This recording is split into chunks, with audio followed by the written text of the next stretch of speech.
Bonjour tout le monde. Je me présente, Denis Blais. Je suis directeur général CPE Les Calinours au Témiscouata. Donc, aujourd'hui, évidemment, on a une très belle annonce en cette journée pluvieuse. On espère amener du soleil au Témiscouata avec notre belle annonce. D'entrée de jeu, parce que notre préfet est sur place avec nous pour faire des annonces du côté de la MRC, mais je sais aussi qu'elle avait prévu saluer les gens qui sont présents. Donc, je vais lui laisser d'entrée de jeu la parole. Donc, Mme Guylaine Sirois, je vous laisserai la parole pour débuter. Alors, c'est un réel plaisir pour moi d'être avec vous aujourd'hui au nom du Conseil de la MRC dans le cadre de cette belle annonce qui permettra enfin aux Témiscouatins de bénéficier de nouveaux services de garde en milieu familial. En réponse à la pénurie de places en garderie qui menace la reprise économique, le milieu témiscouatin se mobilise en offrant jusqu'à 461 250 $ pour améliorer l'offre de services en milieu familial. Ce partenariat permettra d'implanter jusqu'à 25 nouveaux services de garde sur tout le territoire de la MRC pour ainsi créer 150 places. La MRC de Témiscouata vit une période critique pour les parents et ceux qui cherchent une place en garderie. Donc, pour remédier à cette situation et encourager des personnes à démarrer leur propre entreprise, la MRC met sur pied un programme de financement qui permettra aux personnes qui souhaitent devenir responsables de services de garde en milieu familial de bénéficier d'une contribution très intéressante. Alors, le Conseil de la MRC de Témiscouata a donc adopté à l'unanimité une résolution visant à injecter une somme de 187 500 $ en contributions non remboursables. Donc, ce sont des subventions, ce n'est pas des prêts avec intérêt, c'est vraiment de l'aide non remboursable. Et c'est un besoin important. Pourquoi dans la MRC? Bien, c'est parce que c'est un incontournable qui va permettre de faciliter la vie des parents pour développer notre région et bien sûr améliorer notre attractivité.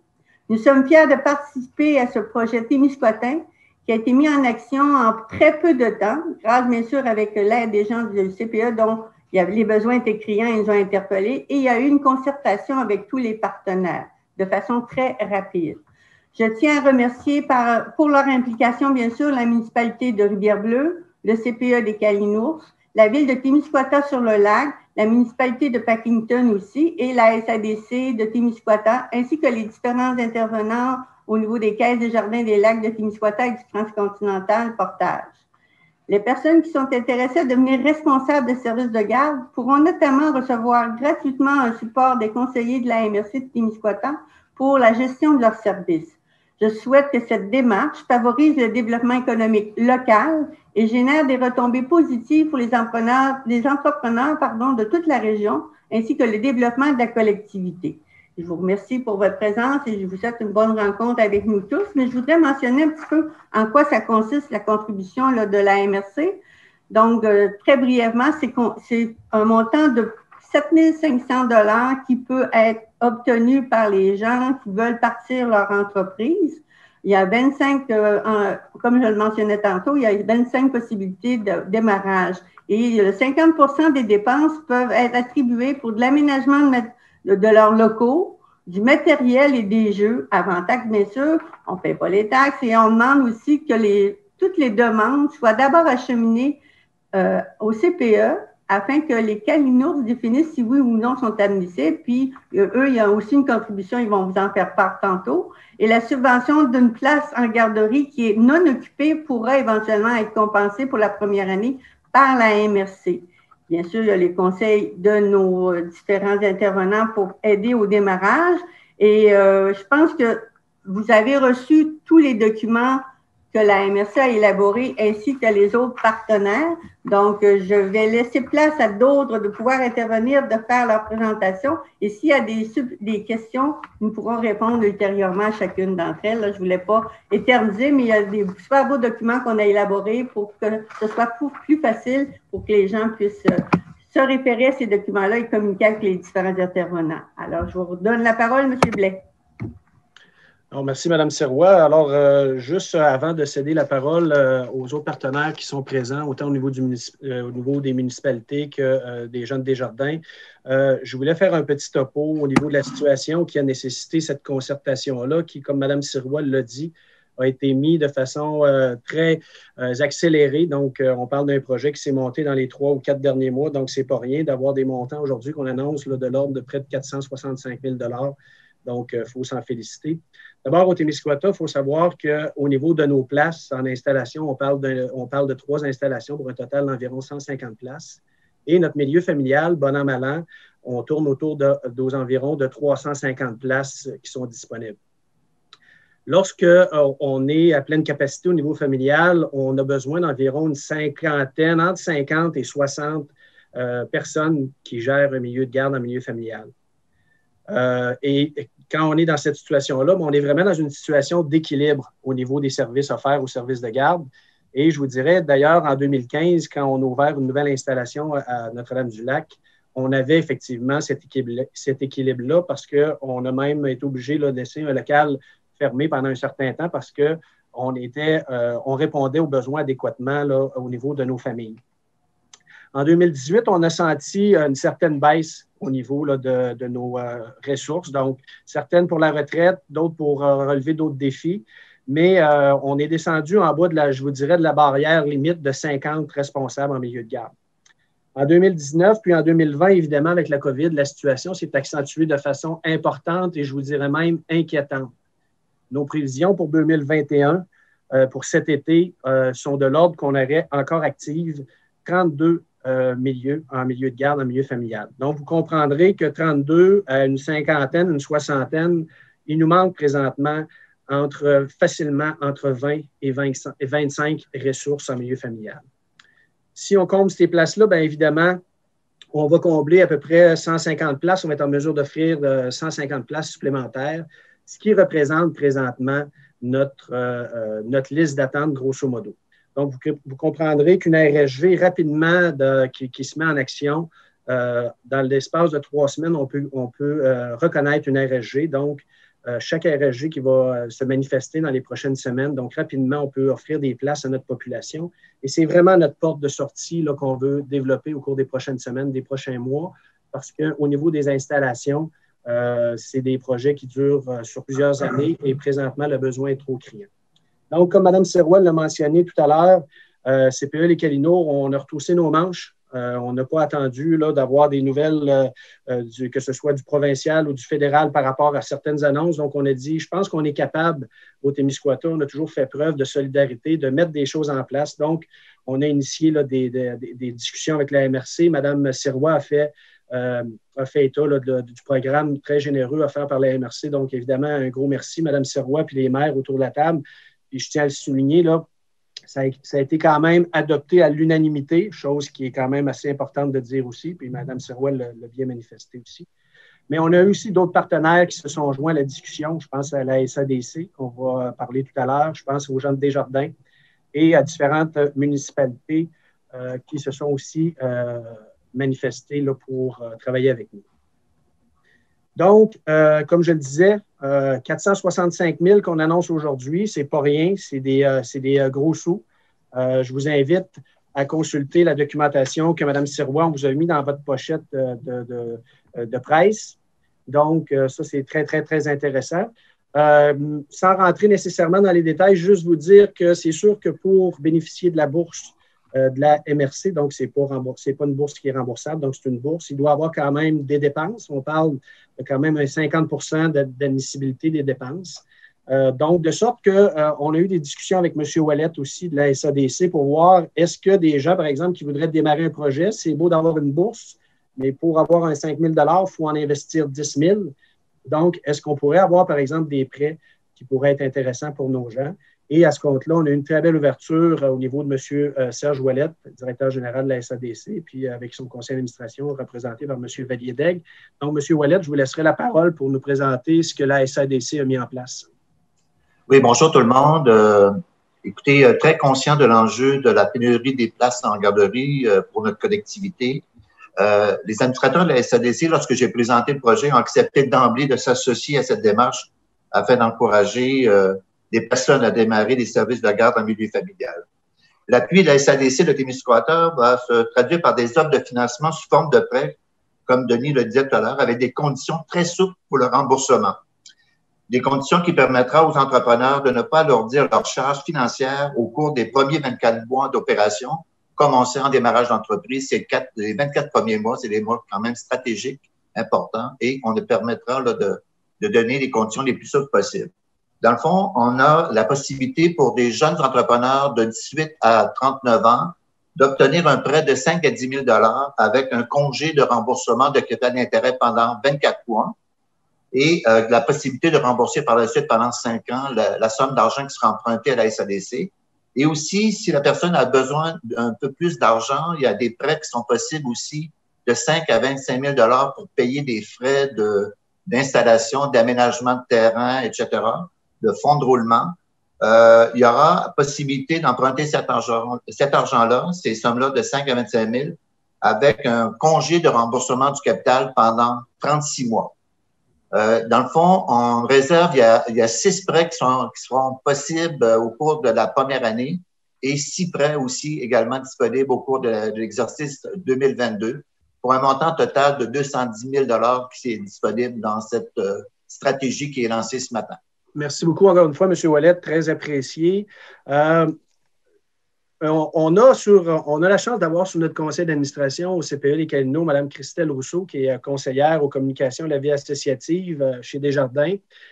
Puis, évidemment, en étant sur notre conseil d'administration, Mme Rousseau est très au fait des difficultés qu'on a présentement à recruter des responsables de garde en milieu familial.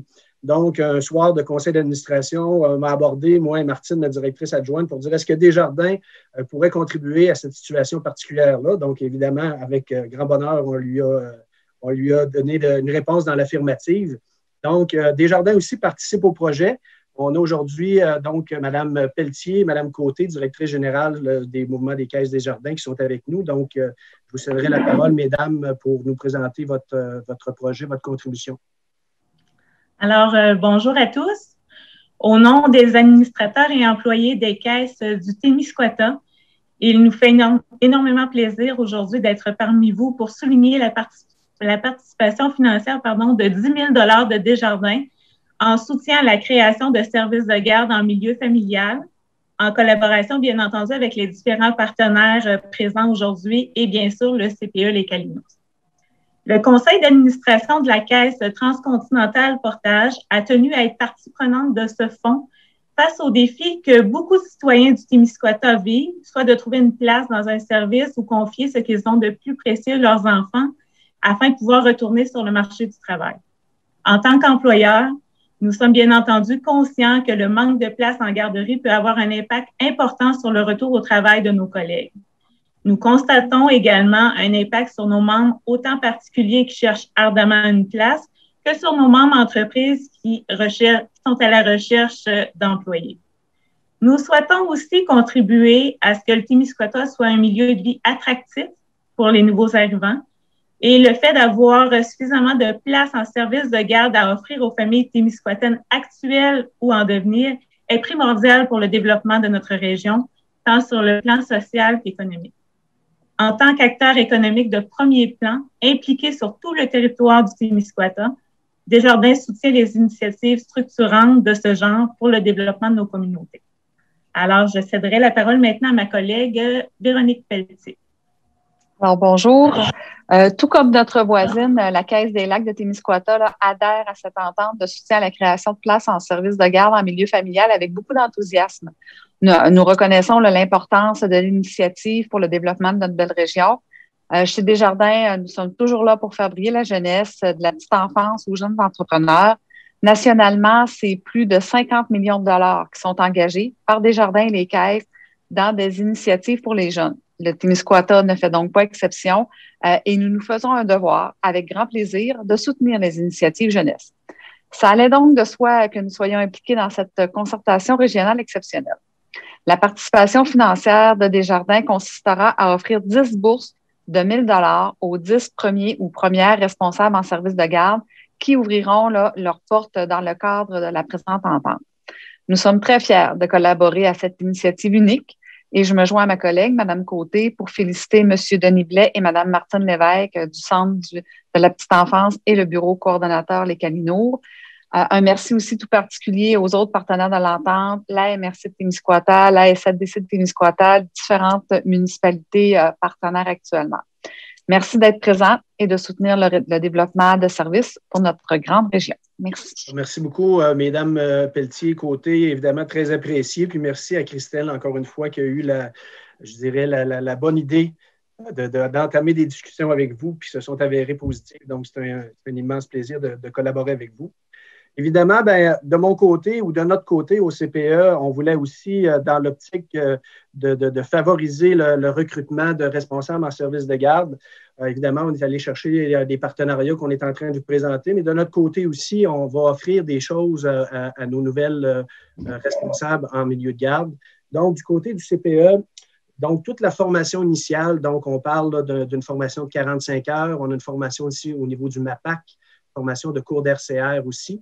Et aussi, la formation continue des 2 premières années vont être offertes tout à fait gratuitement au cours des prochaines années pour nos 25 prochaines ressources en milieu familial. De plus, on va fournir à chacune d'elles une trousse de départ qui va inclure différents éléments essentiels à leur service de garde, donc détecteurs de monoxyde de carbone, extincteurs de fumée, trousse de premiers soins, etc. Donc, va être fourni aussi pour nos 25 premières ressources de façon tout à fait gratuite. On parle d'un investissement de près de 20 000 $ au niveau du CPE des Calinours. D'autre part, on en a parlé un petit peu, Madame la préfète en a parlé, on a glissé le mot un petit peu. Vous comprendrez qu'aujourd'hui, on a plusieurs enveloppes à administrer, donc autant de la MRC, de la SADC, des partenaires municipaux et chez Desjardins. Donc, au niveau du CPE des Calinours, c'est vraiment sous notre responsabilité d'assumer les suivis auprès de ces différents partenaires-là. Donc, autant au niveau de l'admissibilité des bourses ou des prêts que des suivis avec nos différents partenaires. Donc, ça va être la responsabilité de ma directrice adjointe, Mme Lévesque, d'assurer ces différents suivis-là. Donc, c'est l'investissement au niveau du CPE les Calinours. D'autre part, on a approché, bien évidemment, les maires des municipalités ont été impliqués, je dirais, unanimement dans le projet par l'entremise du projet de la MRC. Mais il y a d'autres municipalités aussi qu'on a rencontrées des conseils municipaux et qui se sont montrés intéressés à aller plus loin, justement pour dynamiser leur milieu, assurer un bon développement, un recrutement de nouvelles familles sur leur territoire. Donc, on a aujourd'hui avec nous 3 représentants municipaux qui sont là pour venir présenter leur projet, leur partie de contribution. Donc, je céderai la parole à M. Pelletier, maire de la municipalité de Rivière-Bleue.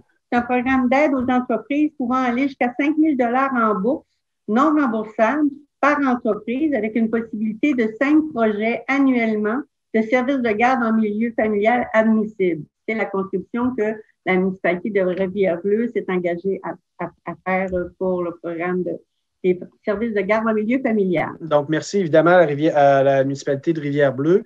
Je céderai maintenant la parole à M. Gaétan Ouellet de la ville de Témiscouata-sur-le-Lac. Monsieur le maire, donc la contribution de votre ville pour le projet.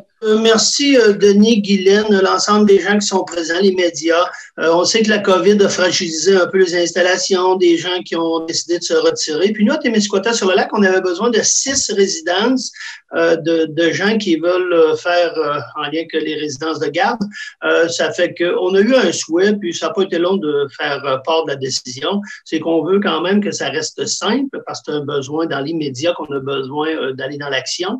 Fait que nous, c'est pas compliqué, c'est 10 500 $ divisé par 6, c'est 1 750. Donc, que ce sera la SADC, Steve à la MRC qui fera des montages financiers. Nous, c'est 1 750 $. Un peu comme Guylaine le mentionnait, on veut le garder à sa plus simple expression qu'avec le CPE, c'est le CPE qui fera les ententes puis s'assurer que c'est conforme, que ça dure un certain temps, un nombre d'années en exploitation. Donc, tous les critères qui seront du CPE, nous, on les achète dans sa forme intégrale. Donc, 10 500 $, on a besoin de 6, nous, à Témiscouata-sur-le-Lac, puis c'est pas pour dans 3 ans d'ici, c'est pour là. Donc, c'est pour ça qu'on a souhaité que ça reste simple. Donc, dans les montages financiers, c'est 1 750 $ fois 6. Puis, on avait déjà un programme aux entreprises que souvent, il y a entre 1 500 et 2 500 $. C'est là-dedans qu'on a été, au même titre qu'un peu comme Rivière-Bleue que je vois de qu'est-ce qu'ils ont fait. Fait que bravo, Denis, pour les initiatives, d'avoir su t'entourer d'un certain nombre pour offrir un panier d'offres. puis qu'on puisse au plus vite aussi en attractivité, si ça permet à des jeunes familles d'acheter une résidence, de l'améliorer, ben tant mieux. Donc, très, très belle implication au niveau de Témiscouata-sur-le-Lac. Écoutez, en préparant la conférence de presse, on avait lancé les invitations, mais on savait qu'il y avait des municipalités que les décisions restaient à venir. Et en fin de soirée, vendredi soir, j'ai reçu un coup de téléphone d'un représentant de la ville de la municipalité de Packington, me mentionnant qu'il avait décidé là, à la toute dernière minute avant la conférence de presse de mettre en place aussi un moyen là, d'attraction au niveau des RSG. Donc, je donnerai la parole à M. Jules Soucy, qui est conseiller municipal à la ville de Packington et aussi, je pense, responsable de la politique familiale. Donc, M. Soucy, je vous laisse la parole. Merci, Denis. Alors, bonjour à tout le monde. En tant que conseiller municipal, c'est ça, j'ai informé là, Denis à la fin de la semaine passée.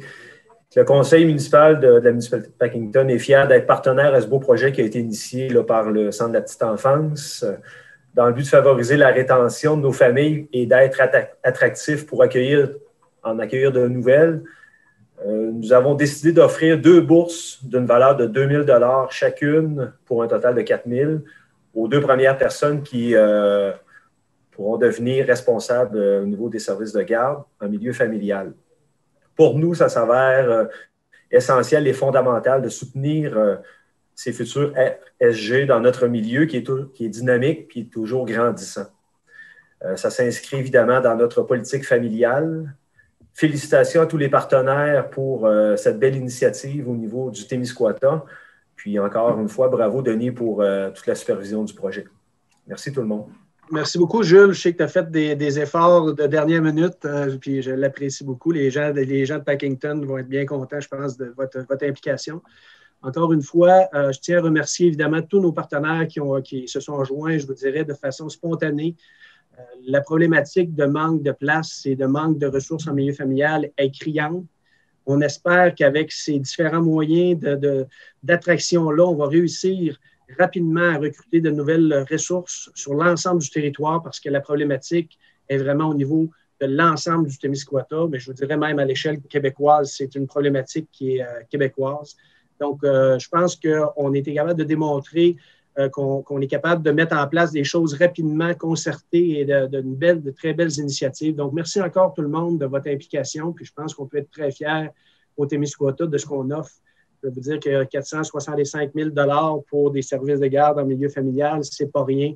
Je peux vous dire qu'on a envoyé notre communiqué de presse aux différents partis politiques, donc les représentants des politiques familiales pour susciter leur intérêt à notre région. Il ne faut pas oublier que la MRC de Témiscouata comporte 19 municipalités et que les services qui sont offerts pour l'ensemble des municipalités. Donc, s'il y a des projets qui soient à le jeune, cette tendance, peu importe l'endroit dans ma MRC, on supportera le projet. Ils sont admissibles au même programme partout, mais il y a des spécificités pour les gens des municipalités pour lesquelles les maires ce matin faisaient des annonces additionnelles. Donc, c'est quand même les 19 maires qui avaient accepté d'emblée d'embarquer dans ce projet-là. Je pense que c'est important de le mentionner ici. Oui, absolument. Puis tu fais bien de le mentionner, Guylaine. Effectivement, là, les gens sont admissibles sur l'ensemble du territoire dans chacune des municipalités aux enveloppes proposées par la MRC. Quel serait le nombre estimé de parents qui ne peuvent pas retourner au travail dû au manque de place en garderie? Présentement, ça, c'est un chiffre qui est difficile à évaluer. Je vous faisais part tantôt dans la présentation qu'on a présentement environ 150 enfants là, qui sont en attente d'une place. Donc, certains, évidemment, pour 1 ou 2 enfants. Donc, mais ça ne veut pas nécessairement dire que tous ces parents-là ne peuvent pas retourner au travail. Là, il y a peut-être des gens qui trouvent par les moyens du bord à s'organiser avec les gens de leur famille, les grands-parents, etc. Donc, de savoir combien de gens ne peuvent pas retourner au travail, c'est un chiffre qui n'est pas facile à évaluer, mais les besoins sont criants. Là, il y a au moins 150 familles, là, tout proche de 150 familles là, qui attendent une place, soit en installation ou en milieu familial. Donc, c'est une problématique vraiment très importante. Est-ce que ces aides financières interpelleront suffisamment les gens à démarrer une garderie malgré le manque de main-d'œuvre et la dévalorisation de ce métier? Bien, écoutez, on l'espère sincèrement. Ce que vous dites au niveau là, de la valorisation, il faut savoir aussi qu'au Québec, puis je suis impliqué avec Mme Lessard au niveau du Conseil québécois, on a une campagne avec le ministère, entre autres, de valorisation de cette profession-là, donc auprès là, de différents milieux, autant collégial qu'au niveau de la population. Donc, on frappe sur plusieurs fronts, je vous dirais. C'est sûr qu'avec les offres qu'on fait aujourd'hui, on espère que ça va susciter vraiment de l'intérêt. Comme on dit souvent, on n'est pas tributaire des résultats, mais plus des moyens. Puis je vais vous dire qu'avec les moyens qu'on met en place aujourd'hui, si on n'y arrive pas, ça va être un gros défi là, qu'il va falloir se questionner là, vraiment encore plus en profondeur. Mais on espère vraiment qu'on soit en mesure là, de sortir la tête de l'eau. Quelles seraient les démarches à suivre pour une personne qui désire ouvrir une garderie prochainement? Bien, écoutez, il y a plusieurs intervenants l'ont manifesté. Je l'ai aussi dit. Ça va être vraiment centralisé au niveau du CPE avec ma direction adjointe, Mme Lévesque. Donc, tout au niveau des conditions d'admissibilité. Nous autres, on va être en partenariat avec les gens là, des différents organismes. Donc, c'est nous autres qui va vraiment donner l'information, s'assurer de l'admissibilité, présenter le projet avec eux autres, les accompagner. Donc, évidemment, il y a d'autres partenaires aussi qui vont les accompagner. Évidemment, s'il y a un plan d'affaires, que ce soit avec la MRC ou la SADC, c'est les gens de ces installations, de ces organisations-là qui vont faire l'accompagnement. Mais au niveau là, de vraiment d'évaluer le projet, l'admissibilité au programme, ça va tout être centralisé au CPE Les Calinours.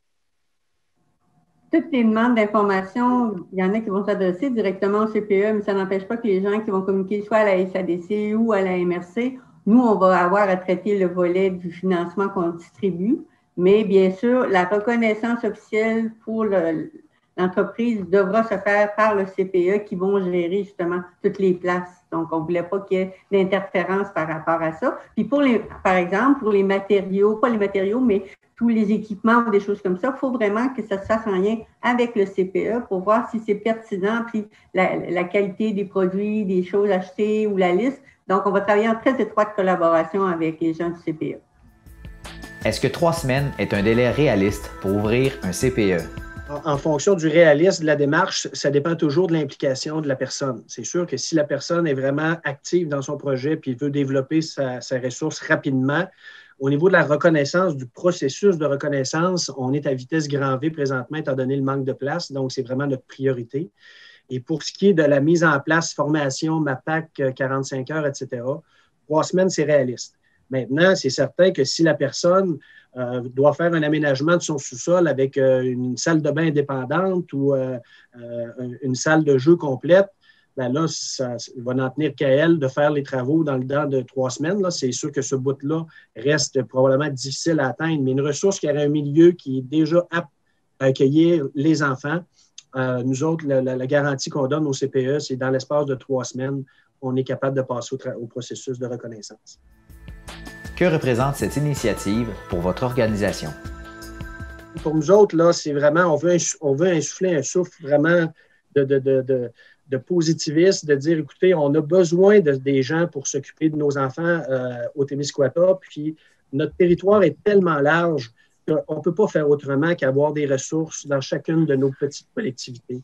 Donc, pour nous, c'est vraiment avec la MRC, les partenaires, d'avoir cette possibilité-là sur l'ensemble du Témiscouata, d'avoir des gens qui vont manifester de l'intérêt pour cette profession-là.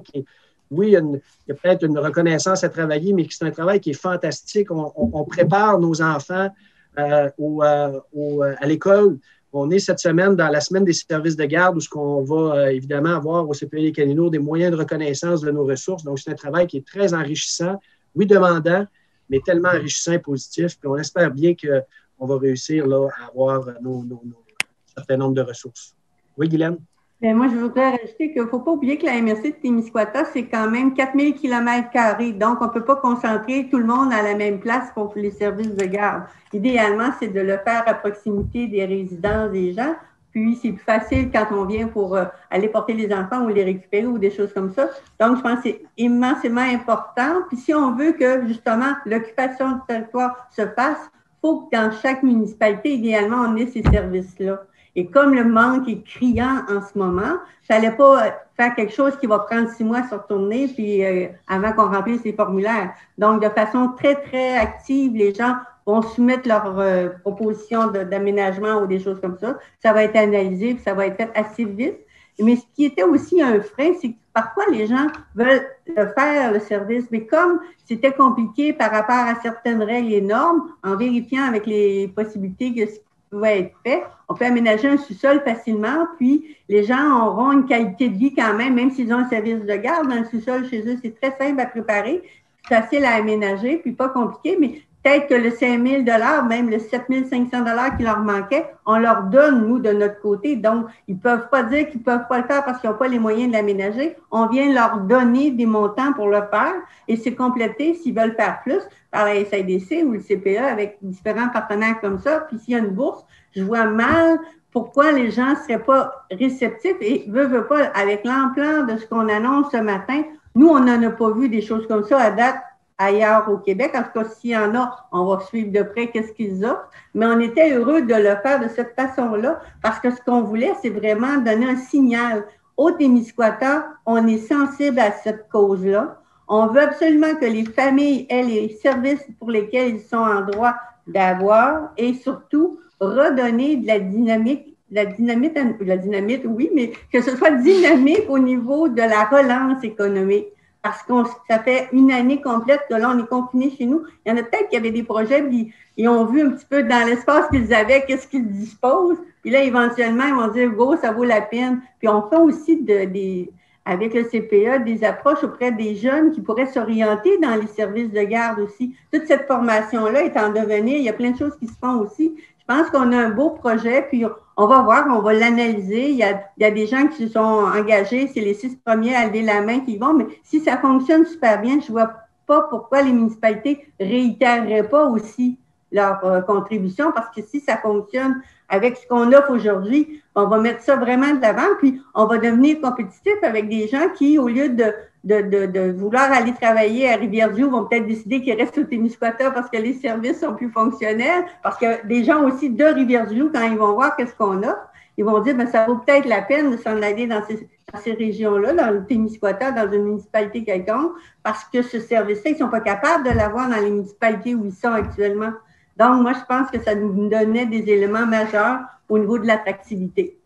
Est-ce que l'ensemble des contributions, puis si je vous mets dans l'embarras, vous me le direz, là, mais puis je ne suis pas journaliste, mais la contribution comme le 1750 de la ville, la MRC, la bourse de Desjardins, est-ce que si on veut être attractif, ça va être retenu un peu comme de la mise de fonds dans un projet? Parce qu'on sait qu'au-delà de la MRC, SADC, c'est souvent des gens qui vont graviter dans leur institution financière pour parler de leur projet, qu'être en résidence, c'est possiblement se faire un revenu de 50 000 $ par année. Est-ce que ça va être fait, exemple, par un conseiller en finances personnelles et les questions que j'ai vont être tenues dans ce sens-là? Peut-être, Julie, je ne sais pas. Dans le fond, la participation financière de Desjardins, Gaétan, ça consiste en 10 bourses de 1 000 $. Puis, c'est les 10 premières responsables en service de garde qui vont ouvrir leurs portes. Donc, ça va être géré vraiment par le CPE au niveau administratif puis admissibilité aussi. Le conseiller en finances personnelles n'est pas intervenant dans le dossier. Nous, c'est comme une contribution, puis c'est le CPE qui fait la gestion pour l'admissibilité. Mais oui, ça s'ajoute au projet global, aucun problème. C'est juste de préciser justement que la personne qui se présenterait en caisse pour financer des améliorations à sa résidence, bien, toutes les contributions qui seront données par la MRC ou les municipalités touchées, bien, ce sera comme une mise de fonds parce que c'est toutes des contributions non remboursables, donc ce n'est pas de la dette. Donc, ça augmente la mise de fonds de ces particuliers-là qui voudraient transformer leur résidence. Alors, merci tout le monde. Les fois, la technologie par Zoom, on ne sait jamais à quoi s'attendre. Je trouve que c'est très bien déroulé. Merci beaucoup de votre présence. Merci beaucoup de votre investissement. Je ne vous renommerai pas tout le monde, mais c'est grandement apprécié. Puis écoutez, je pense qu'on a vraiment un très, très beau projet. Puis pour rajouter à Guylaine ce qu'il disait tantôt, je pense qu'on est pas mal les premiers au Québec à faire une offre dans de cet ordre-là. Donc, merci beaucoup tout le monde. En espérant que ça fonctionne super bien, puis si c'est une réussite, ça fera un exemple à donner dans d'autres MRC pour inciter les gens à faire quelque chose de semblable. S'il y a quoi que ce soit, vous avez des questionnements ou d'autres projets, emmenez-en des projets. On est ouvert parce qu'on a des disponibilités financières qu'on n'avait pas avant, puis on veut vraiment que le Témiscouata se démarque par rapport au reste du Québec. À vous, bonjour tout le monde. Merci, bonne fin de journée.